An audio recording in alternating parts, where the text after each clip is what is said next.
Hello my dear gardeners, the middle of January, and of course all the nursery catalogs are ending up on our table. Well, today we are talking about that interesting language which a lot of catalogs are using, for example, fast grower or vigorous plant. Well, in reality it means that plant is going to outgrow its space very quickly and will eat you and your relatives for lunch and dinner in no time. So catalogs, they are selling a dream, and if you're not treating catalogs as the source of valuable information, and we don't know how to analyze it, we rely only on beautiful pictures to make our decisions. We're going to make mistakes over and over and over again and introduce plants into our gardens which are not fit to be there.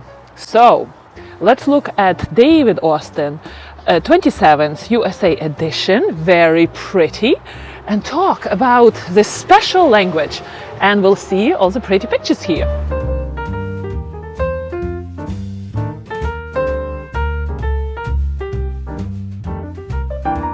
You might say that these catalogs are lying to you. No, they're not lying. Again, they're selling a dream. Those photographs should be taken as an inspiration, and very often you will see only the picture of the blooms, which is a small part of all the plants, right? Of all the plant shape and size. We can't really understand well how the plant grows, judging only from the picture of the bloom. Well, the picture is taken in its ideal condition when the blooms are gorgeous, usually during the first flush of rose blooms. Here it is in June, the beginning of June here in Zone 7A, Connecticut. And during the rest of the year, those blooms are not going to be that way. But if you rely on those pictures and you think, oh, ever-blooming variety, means that it blooms like this all year round. No, you're mistaken. Only during the first flush that rose will look like that. Well, very often the correction of color is there, so you can't rely on the color of the picture also a lot. Plus, in colder zones, colors can be different than in warmer zones. Warmer zones bleach the colors, the heat bleaches the color, and it doesn't look as bright in warmer zones as in cooler zones. So the color variation is there also depending where you live. Fragrance is very subjective. It depends on the person who puts his or her nose into the rose, right? So there are a lot of variations. And if you only look at the picture and make your decision only from pictures, and you don't do any additional research online, you're prone to make a mistake. So it's very helpful to research that rose variety online, especially to see real gardeners in their gardens where they grow that plant, how it really looks, preferably in different season times. So right now, when you look at my roses, they look like nothing, bunch of twigs and brown leaves, right? But here comes spring and summer, and oh boy, that's the time when all the photographs are being taken. All right, so let's go through, before I go with you exploring this beautiful David Austin catalog, let's go and look at some most popular words which are being used in catalogs, and the meaning is slightly different. The reality of it is slightly different from what it is on the paper. So vigorous, yes, it is usually means that the plant is a fast grower, strong grower, but the most cautious word here is fast grower, because when you bring this little plant into the garden, very often we make that mistake and we don't give it enough space. And if the plant is a fast grower, it is going to outgrow its space very quickly. Probably the next season you will start to have problems with the plant and you would need to trim it if you didn't give it enough space. So that little word vigorous grower or fast grower, you need to pay attention to it. Compact. From experience, judging from experience, compact means bigger than it is stated in the catalog, and all the plants in warmer climates are by default more vigorous. The same is with roses. If you're growing roses in the warmer climates, it's going to be more vigorous than here in Zone 7A or in colder climates. So assume that compact doesn't really mean compact.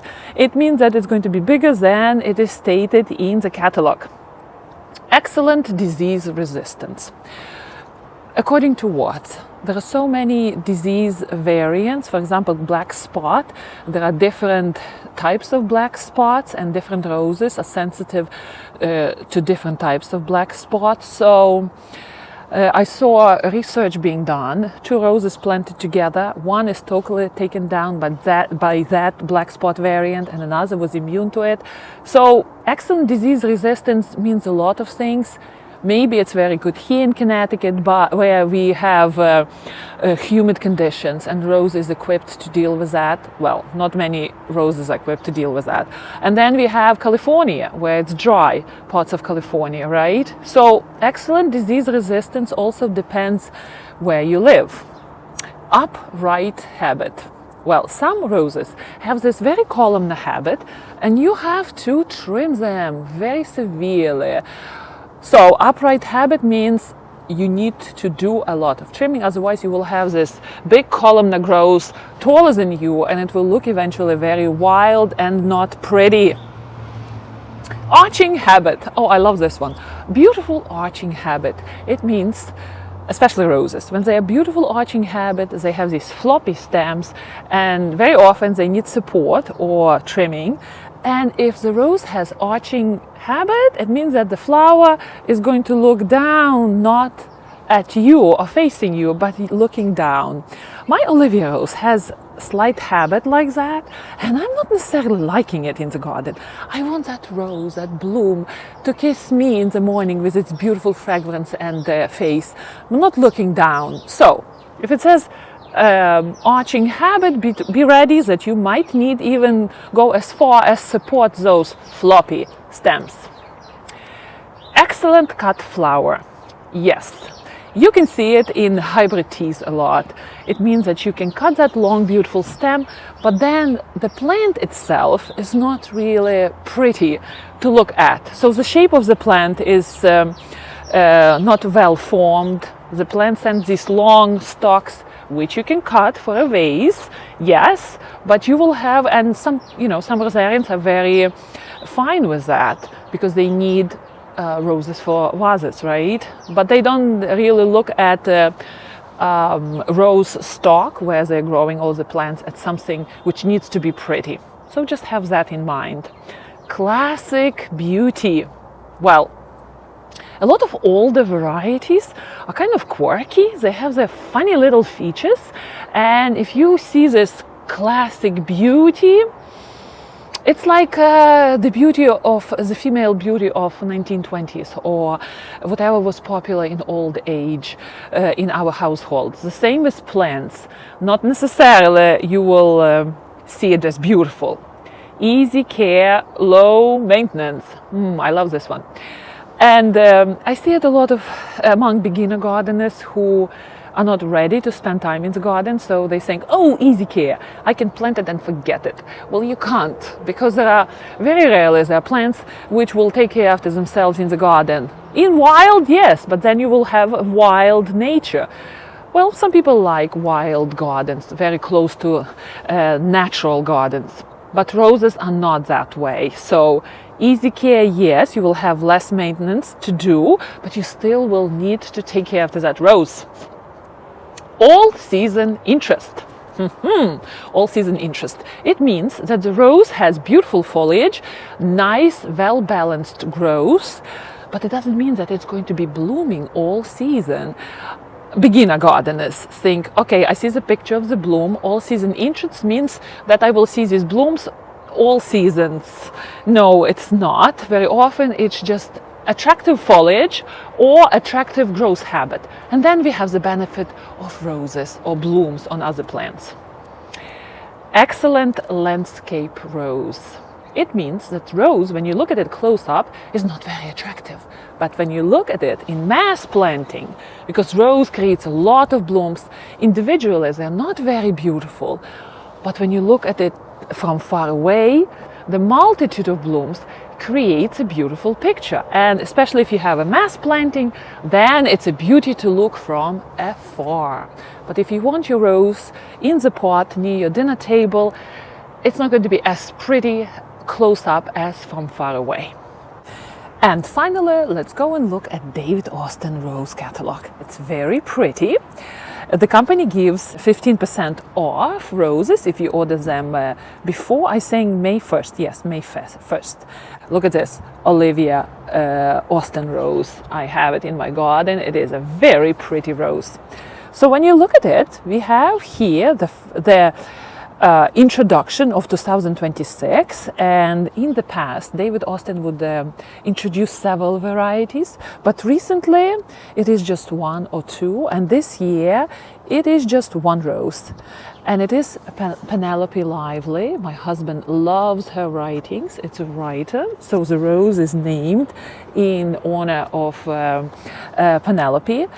It's a pink rose, and the whole 2 pages are devoted to this rose.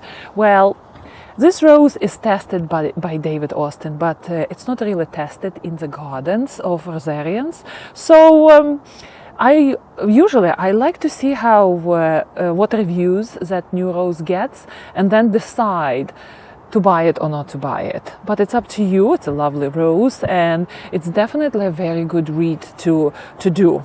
And then we have the introduction of the last year, Danube Rose, beautiful yellow rose.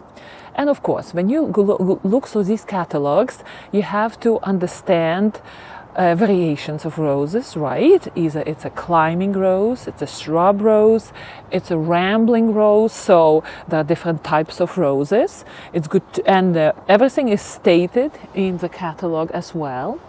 Well, what I was surprised this year, that David Austin doesn't really state the disease resistance of roses. I think it was in previous catalogs he used to do it. But if you want to definitely go for disease-resistant roses, you have to go on David Austin website, and there is a section which roses are disease-resistant from all rose selection on his website. There is a nice section about harmonious companions, and there are very pretty pictures. Rose hedges. Lady of Shalott has a prominent space in the catalog as well. The section with roses for pollinators, so whoever is interested in attracting more pollinators is welcome to look at this section as well, although roses are not famous for being the most pollinator-friendly plants.